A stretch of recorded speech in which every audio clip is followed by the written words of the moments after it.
Ces dernières années, le marché de l'automobile a connu de fortes turbulences. Les chaînes d'approvisionnement ont été brisées à cause de la crise sanitaire. Les prix ont littéralement explosé. Résultat, le marché du neuf a plongé. Là maintenant, on voit que cette situation est un petit peu derrière nous. Il y a quand même quelques perspectives pour le marché de l'automobile. Et on sait aussi qu'il y a cette transition électrique qui est en cours de réalisation. On voit que la Flandre a mis en place certaines primes particulièrement intéressantes. Marché neuf de l'automobile, marché sous tension.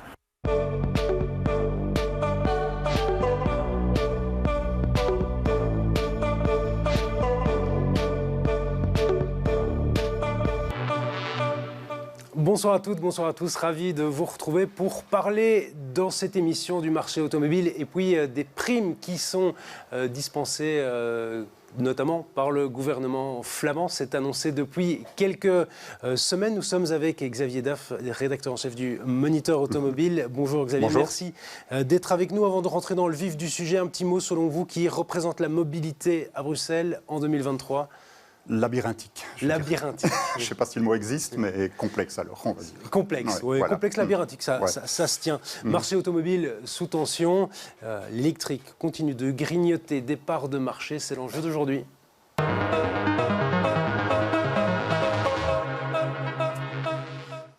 Alors Xavier, on voit que le marché automobile a traversé quelques zones de turbulence ces dernières années, c'est le moins qu'on puisse dire. Reprenons au début, quelles sont les causes de ces turbulences ? Dans un passé récent, on peut citer évidemment l'affaire du Dieselgate, ce scandale des normes d'émissions truquées qui remonte à 2015.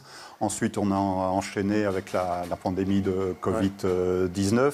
Et puis une crise d'approvisionnement de puces électroniques en provenance notamment d'Asie du Sud-Est qui a handicapé fortement la production automobile mondiale.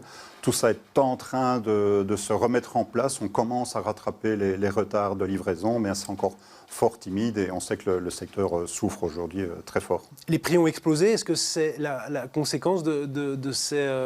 Alors en partie, je dirais qu'effectivement aujourd'hui, sur le segment des voitures neuves, on constate une augmentation considérable des prix. Il y a quelques années, on trouvait encore par exemple des petites citadines à 10-12 000 euros neuves.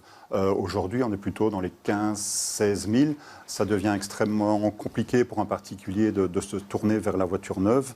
Il y a d'autres facteurs qui se greffent à celui-là, notamment beaucoup d'incertitudes quant aux législations présentes et à venir. Je pense par exemple aux zones basse émission qui se mettent en place un peu progressivement partout en Europe. C'est le cas à Bruxelles, la fin des voitures thermiques pour 2035. Voilà, c'est annoncé pour 2035, la fin de la vente des voitures thermiques en Europe en 2035. Donc voilà, les voitures de plus en plus chères et l'incertitude liée aux réglementations à venir font qu'aujourd'hui un particulier retarde sa décision d'achat de voitures neuves. Avec la rupture des chaînes d'approvisionnement, on sait que les voitures mettaient énormément de temps à arriver. Certaines commandes mettaient plus d'un an à arriver. Oui, un an, voire deux dans certains cas. Voire deux dans certains cas. Pour des voitures très complexes. Oui. Ça va mieux aujourd'hui ? Oui, ça commence à aller mieux. Donc ce problème-là est en train de se résorber, je dirais. On est en train de résorber les retards de livraison, mais ça ne se fait pas d'un coup de cuillère à peau pour des voitures qui sont produites un peu partout dans le monde. Mais aujourd'hui, les retards d'un an qu'on avait il y a quelques mois encore, aujourd'hui, on parle de quelques semaines, voire quelques mois, mais pas beaucoup plus. Ouais, c'est parfois des pièces qui manquent aussi. C'est ça, il suffit d'une pièce qui manque dans une source d'approvisionnement et toute la production de la voiture est bloquée. C'est quoi qui redémarre ? C'est le neuf, l'occasion, les deux ? Alors, le neuf redémarre. Si on parle du marché belge, on voit que les immatriculations jusqu'à fin août sont en progression considérable par rapport à la même période de l'an passé. Donc, on se dit, OK, c'est bien, le marché redémarre. Mais si on regarde un peu plus attentivement dans les chiffres, on voit que ce qui redémarre, c'est la voiture de société. Fin août, 67% des voitures neuves immatriculées en Belgique étaient des voitures de société. Donc, il y a à peine 30% des voitures qui sont en fait des voitures immatriculées par des particuliers. Exactement. Et au niveau de l'occasion ? L'occasion, on est à peu près dans la même sphère. Aujourd'hui, il faut savoir que le marché de l'occasion a beaucoup souffert aussi de fait de cette raréfaction de l'offre sur la voiture neuve. L'effet domino. Beaucoup de gens se sont tournés vers l'occasion et du coup, les prix se sont envolés. Donc le marché a souffert lui également par voie de conséquence. Autre problème, je voyais la disponibilité de la main-d'œuvre parfois pour ramener des véhicules qui sont faits à l'étranger. C'est une réalité, ça ? Oui, mais produire une voiture aujourd'hui, c'est une chaîne logistique extrêmement complexe. Ils produisent les voitures just in time, donc sans stock de pièces disponibles sous la main en cas de problème. Donc, comme je le disais, un petit rouage qui lâche, c'est toute la chaîne qui s'arrête. Donc c'est une production extrêmement tendue, mais du coup très vulnérable à la moindre anicroche, je dirais. On parle souvent de cette histoire de basculement entre la voiture thermique et la voiture électrique. On est où environ au niveau des parts de marché? Est-ce qu'on peut dire que 2023 sera l'année de ce basculement où on vendra plus de voitures électrifiées que de voitures thermiques? Alors, c'est déjà le cas en Belgique. Grâce à la voiture de société alors? Grâce à la voiture de société, parce que la voiture électrique, ça concerne de nouveau essentiellement un public de professionnels, une voiture de société, parce que la voiture électrique, elle coûte plus cher à l'achat. Mais les choses sont en train d'évoluer. Si je prends par exemple le cas du diesel, il y a 10 ans, c'était plus de 60% des immatriculations en Belgique. Aujourd'hui, on est à moins de 8%, par exemple. Donc, on voit que l'électrification monte en puissance. Pas encore le 100% électrique chez le particulier, mais l'hybride auto-rechargeable, ça commence à émerger. Ça, c'est considéré comme des voitures électrifiées, les électrifiées, hybrides, oui, pas électriques. Il faut bien faire la différence entre voiture électrifiée et voiture 100% électrique. Oui, c'est ça. Et en Belgique, il y a à chaque fois cette histoire de voiture de société qui vient gonfler les voitures qui coûtent le plus cher. Qui vient porter un prisme d'effondrement un petit peu sur l'état réel du marché.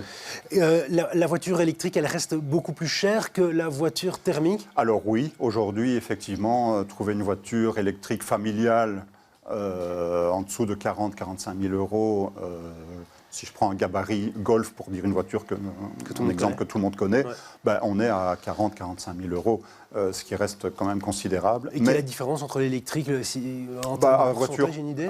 On est aux alentours entre 15 et 20% de surcoût par rapport à une voiture thermique similaire. Imaginons avec le prix des carburants actuels, est-ce qu'il y a un moment où la voiture électrique devient plus intéressante, justement? Ça dépend de l'utilisation, effectivement. Évidemment, mais... Ça dépend de beaucoup de choses, mais on voit que beaucoup de marques aujourd'hui s'investissent dans la voiture électrique accessible. On a des effets d'annonce de la part de plusieurs marques qui nous disent arriver bientôt avec des voitures électriques autour des 25 000 euros par exemple. Et aujourd'hui, il y a une info qui est tombée, c'est tout proche, enfin c'est tout frais. Citroën vient d'annoncer ses prix pour sa nouvelle Citroën C3 100% électrique à 23 000 euros. Donc on voit que des choses sont quand même mises en place par les constructeurs pour aller chercher ce public qui n'a pas les moyens de mettre 45 ou 50 000, voire plus, dans une voiture électrique. Grosse problématique, cette histoire de voitures très chères pour les familles et les particuliers. Pour forcer justement la transition, la Flandre vient de lancer une prime alléchante. Est-ce la solution? Eh bien, c'est un enjeu pour demain.